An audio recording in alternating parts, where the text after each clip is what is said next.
amados, a paz do Senhor Jesus. Aqui é o irmão Renato, retornando ao canal Hora Teológica para trazer para vocês aqui uma dica de leitura daquelas, hein? Daqueles temas aqui que, como alguns antigos falam, de arrancar tá tudo da toca, não é assim que se fala? Aqueles tipos de tema que dá nó na cabeça de muita gente, embora alguns tenham uma resposta, mas às vezes não se convence da resposta que dá. Então, assim, aí é um questionamento que qualquer um se faz, né? Normalmente faz, embora temos que depender sempre e acreditar, crer na graça de Deus sobre a questão desse tema. Renato, eu tô ficando curioso, o que é isso? Antes de eu trazer para você o que é isso aqui, dá aquela curtida, aquele like no canal, tá bom? Você que não é inscrito, passa pela primeira vez aqui ou esporadicamente, se inscreva no canal, não deixe de passar por esse canal sem marcar com a sua presença, que é muito importante, ok? E aciona o sininho das notificações. Aperta o sininho, vai abrir aquelas 3 abas. A primeira opção todas você aperta para não perder nenhum conteúdo do canal. Vamos lá? Aqui, ó, a obra é essa aqui, irmão. Repensar o Mal, do autor muito conhecido, hein? Andrés Torres Quiroga. Epa, o espanhol tá bom, hein? E realmente ele é um teólogo espanhol, tá? Católico. Aqui, ó, da ponerologia à teodiceia. Irmão, tá falando coisa estranha que eu não tô entendendo isso aqui. Ponerologia é a questão do estudo em que se vê sobre os poderosos incitando o mal ou, de uma certa forma, infringindo o mal à sociedade. E a teodiceia é a questão que a gente vê ali o mal, como conciliar o mal com o poder e a soberania de Deus. Isso você vai ver muito nessa obra. Irmãos, aqui, ó, Edições Paulinas, tá? Uma obra fantástica. Vamos ver aqui? Deixa eu baixar um pouquinho aqui a câmera para facilitar. É uma obra muito... Eu não vou falar o sumário todo, não, porque é muito grande. Aqui, ó. Vamos lá? Aqui, ó. Prólogo, capítulo 1. Problema da teodiceia na discussão moderna. Ó. Perspectivas, paradigmas, dilema de Epicuro. Ó. Questão de se Deus ele é bom, então por que ele permite o mal, né? Resumido, se Deus ele é todo poderoso, onipotente, então por que como se ele não tivesse o poder para acabar com o mal? Então esse dilema aqui Epicuro levantou, e alguns até teólogos, no caso, alguns filósofos iluministas até debatem essa área, que eu vou falar uma questão aqui muito interessante que acontece, e lembrando de um ocorrido, né, até no século XVIII. Vamos lá, capítulo 2, o nascimento da teodiceia, no diálogo Leibniz e Bailey. Já você entende a filosofia aqui, ó. Leibniz na encruzilhada histórica, o significado autêntico para além do lugar comum. Aqui, ó, se os irmãos quiserem parar, tá? Porque vai ficar muito grande o vídeo. Capítulo 3. Ponerologia, o mal inevitável. Pergunta radical, onde Malum, a inamentização moderna do mundo. Usa aqui cada termo difícil de complicado, né, para se falar. Aqui, ó. A impossibilidade de um mundo sem mal. Impossibilidade, hein? Ele vai trazer isso também. A finitude de uma raiz última universal, a tristeza do finito, a aplicação da liberdade finita. O que é o mal? A questão da abstração, né? A gente vê que Agostinho ele fala muito sobre a questão de ausência do bem, né?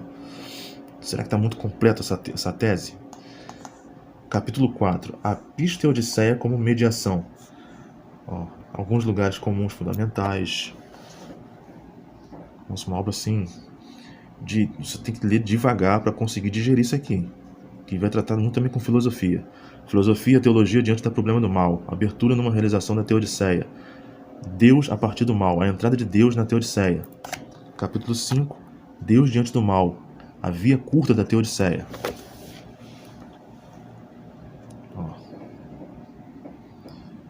Grave problema de suficiência atual da via curta, questionamento da bondade, um Deus mau, um Deus minúsculo, né? Recurso do dualismo. Até o dualismo também é o recurso que eles usam para dizer o porquê do mal no mundo, né? Do demiurgo, né? Um Deus mau menor e se contrapõe ao Deus criador. Transição com uma teologia, uma lógica enlouquecida para além de Jó.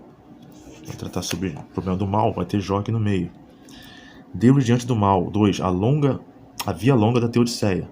Nova dinâmica do problema. Aqui, teodiceia e mistério. Mal demais, objeção residual e lógica de apesar de. Aqui a parte final. Depois eu vou fazer a leitura aqui de um trecho. Lógica do apesar de versus permissão e lógica do para, ou seja, apesar de né? Se acontece o mal, é apesar de alguma coisa, né? No caso, tem algum motivo. Versus permissão, o mal é permissão divina, e lógica do para, ou seja, esse mal é para algum propósito. Então, outro ponto aqui que ele vai tocar. A objeção mais formidável. Sentido da dificuldade. Ó, Deus, o anti-mal. Interessante, né? Milagre, providência da oração de petição. Ele vai tratar também sobre a questão da oração para evitar o mal, e o mal acontece. Tem muitas pessoas que questionam isso, né? O mal vive, né? Permeia ao lado na nossa terra, né? Na nossa esfera terrena. Então é impossível você achar que vai viver sem acontecer algum mal. Até porque o mal, ele é consequência do que o homem fez, né? O inferno a partir da Teodiceia e tal.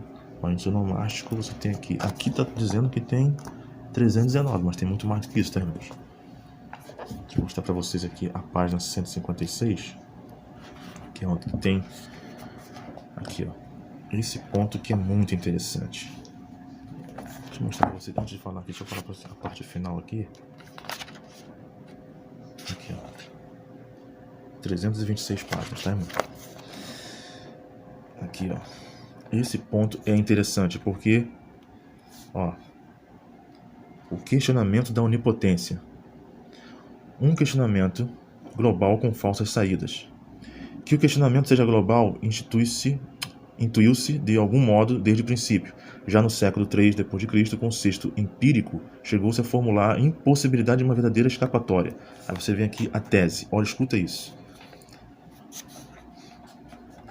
Quem diz que existe Deus, ou diz que Deus cuida das coisas do mundo, ou que não cuida? E se cuida, dirá-se de todas ou de algumas coisas.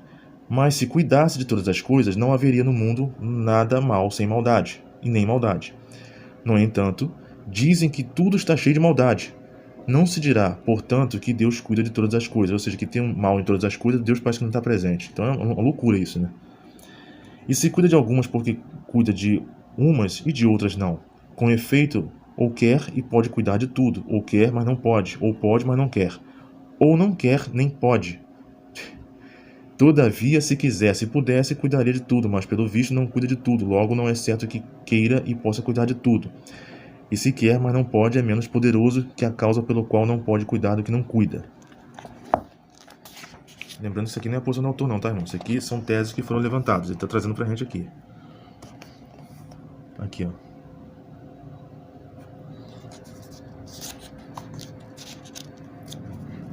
Olha isso.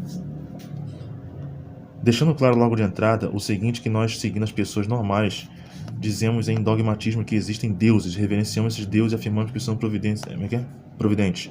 Mas contra a arrogância dos dogmáticos argumentamos isto. Que se Deus previu o pecado de Adão e não tomou medidas muito seguras para evitá-lo, carece de boa vontade para com o homem. Se fez tudo o que podia para impedir a queda do homem e não o conseguiu, não é todo poderoso como supunhamos. Interessante porque aqui na frente, aqui ó, quando ele vai trazer o Deus limitado, né, pela filosofia, né, que eles falam, aqui ó, do ponto de vista do judaísmo, Hans Jonas foi direto com uma proposta que atingiu ampla ressonância, que com maior ou menor clareza foi acolhida até mesmo por diversos teólogos, sobre o terrível impacto de Auschwitz. Se fosse evitável tal horror, que razão poderia ter Deus para consenti-lo e não evitar? Então assim, a questão toda aqui, ó, a parte final. Jonas reconhece que nós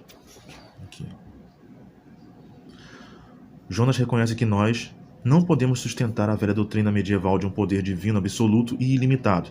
Recorre então, e talvez não seja mero acaso este empurrão esotérico rumo a uma lógica mais difusa, a velha ideia cabalística do Zincum, segundo a qual Deus limita sua infinitude, olha isso aqui, e onipotência para deixar lugar às criaturas.